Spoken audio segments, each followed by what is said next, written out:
The moon. Beautiful, mysterious, and a seemingly unreachable destination.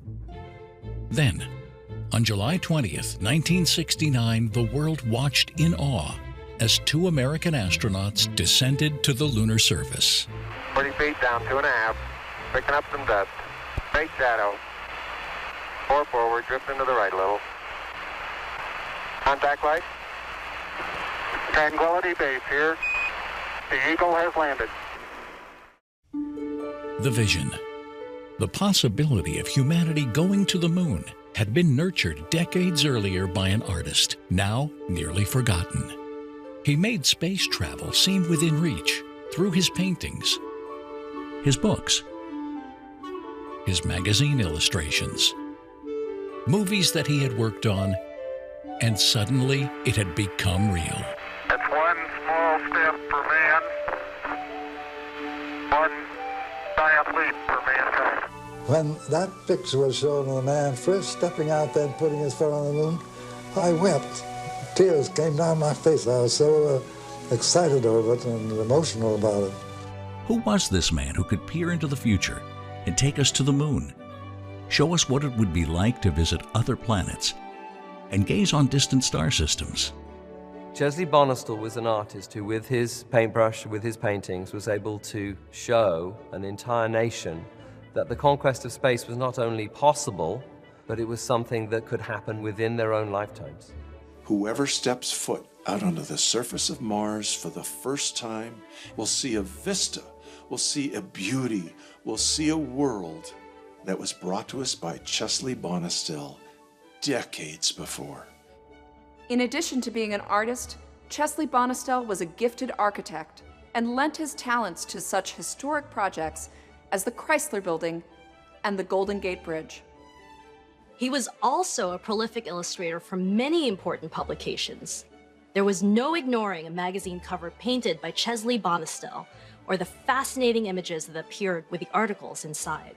There isn't an artist that's painting today in the science fiction and fantasy field who didn't start with Chesley Bonestell. Chesley Bonestell was the greatest astronomical artist illustrator of all time.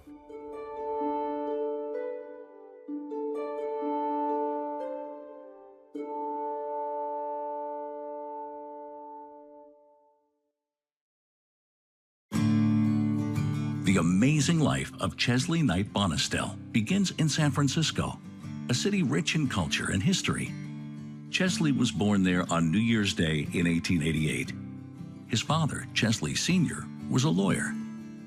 Chesley never really knew his mother, Jovita.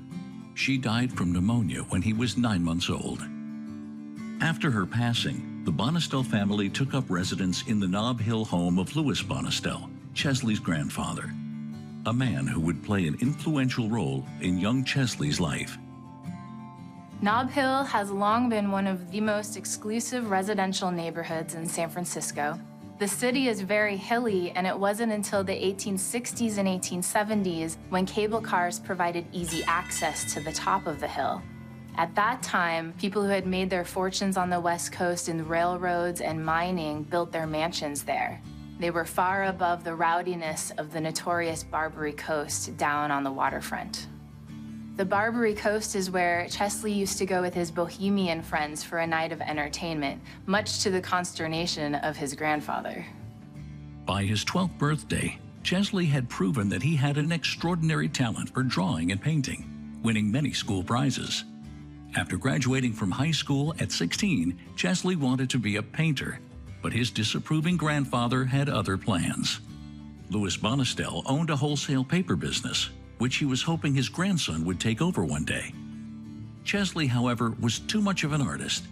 He preferred to spend time at the offices of one of his grandfather's clients, Sunset Magazine.